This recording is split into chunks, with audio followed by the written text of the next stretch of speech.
आरंभ में जब महाराज का नैनीताल में आगमन हुआ और उनकी ख्याति घर घर फैल गई तो आपने 1 या 2 बार उनके दर्शन किए थे। इससे आपकी मानसिक प्रवृत्ति में कोई खास अंतर तो आया नहीं, पर अन्य महिलाओं के घरों में बाबा के छाया चित्रों को देखकर आपके मन में भी यह इच्छा पैदा हुई कि आपको भी बाबा का एक चित्र प्राप्त हो जाता।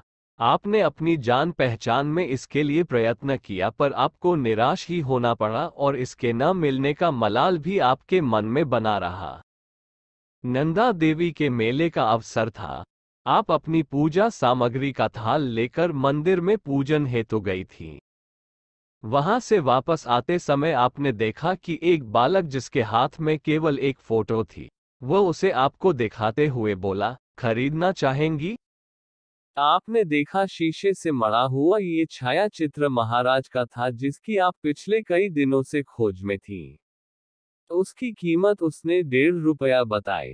तुरंत उसे उसका मूल्य देने के बाद आप हर्ष और उल्लास से उस छाया चित्र को गौर से देख रही थी। इतने में वह बालक ऐसा गायब हुआ कि फिर दिखाई नहीं दिया। आप सोचने लगी कि केवल महाराज का एक छाया चित्र लिए वह बालक कौन था। आप समझ नहीं पाई कि उसे बेचने के लिए कैसे वह सीधे आपके पास चला आया। बाबा के इस प्रथम छाया चित्र को आपने अपने पूजा गृह में स्थान दिया।